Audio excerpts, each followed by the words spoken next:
Bejn Jannar u Lulju, it-taqsima tal-infurzar marittimu ta' Transport Malta għamlet kważi 600 spezzjoni. Minn dawn fi 320 każ instab li l-baħħara kellhom kollox sew fuq id-dajsa.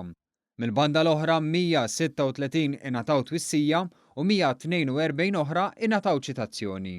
Beluf ta' dajjes u bċeċ oħra tal-baħar fl-ibħra Maltin u importanti ferm li tinżamm ċertu ordni. Għaldaqstant segwina l-ħidma tat-taqsima tal-infurzar marittimu fi ħdan Transport Malta li l-missjoni tagħha hi li żomm is-sigurtà u l-ordni fl-ibħra Maltin. Li ħadd ma jweġġa' hija l-ewwel prijorità tagħhom. Spjegalna dan Patrick Pollakko, uffiċjal tas-sigurtà u l-infurzar fuq il-baħar ta' Transport Malta. Fil-fatt tul il-ħin imqatta' magħhom spjegalna kif is-suċċess tagħhom mhuwiex imkejjel f'kemm jagħtu multi imma f'kemm jirnexxielhom jedukaw u jevitaw inċidenti.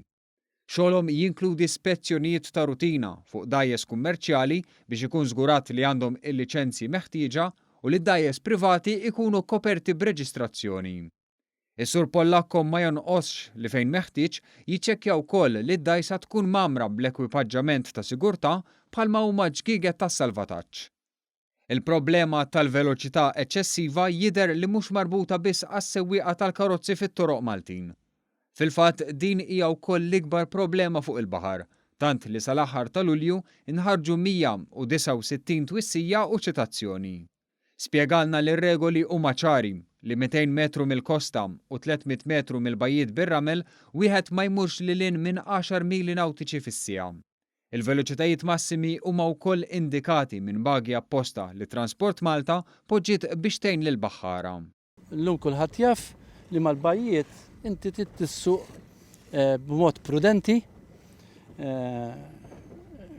u galbat biex ġurnata ta' gost il-baħar ma tispiċċalex fi traċedja jew għalik jew għal ħadd ieħor. Barra minn dan huma jassu wkoll iż-żoni tal-għawwiema li huma mmarkati b'bagji ħomor u sofor.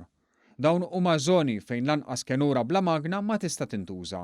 Aħna mmorru fuq dat-żoni u naraw li ħadd ma jkun hemm l-ebda dajsa jew opra tal-baħar ma tkun ġodaw iż-żoni. Ukoll huwa importanti laqqas dajsa ma tista' torbot mal-ħbula tagħhom. Is-Sur Pollakko spjegalna li tul is-snin l-attività fl-ibħra u l-portijiet Maltin żdiedet ħafna, imma bil-ħidma ta' Transport Malta flimkien mal-Pulizija u l-Forzi Armati kif ukoll grazzi għall prudenza tal-parti l-kbira tal-baħħara, is-sitwazzjoni hija waħda tajba. Meta tqis l-ammont ta' dajjes kif żdiedu u minn fejn tlaqna u kif qegħdin illum saru avvanzi kbar, ma nkunx realistiku kienet ma' xabbuż ovvjament, l-abbuż kif diġà nibqgħu nitaqgħu miegħu u min jabbuża mbagħad ikollu jirrispondi għal dak l-abbuż. Il-penali għal min jabbuża jistgħu iwasslu għal multi serji u saħansitra min jabbuża jista' jitressaq il-qorti. Però tenna li fejn l-abbuż ma jkunx gravi jagħmlu mill-aqwa tagħhom biex jedukaw lil dak li jkun. Dan biex kemm jista' jkun jiġu evitati inċidenti fatali u korrimenti. Għaldaqstant għamel enfasi fuq numru ta' prekawzjonijiet li l-baħħar għandu jieħu. Qabel ma wieħed ibaħħar jara t-temp se jkun forza d-direzzjoni kemm tiflaħ id-dajsa tiegħu.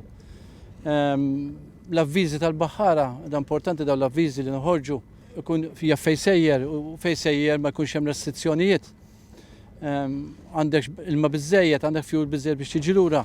Il-mezz ta' komunikazzjoni li qiegħed jaħdem. Fakkar fuq kollox li l-prudenza għandha tkun l-ogħla priorità biex kemm jista' jkun kuljum ta' divertiment jew xogħol fuq il-baħar ma jinbidilx fi traġedja.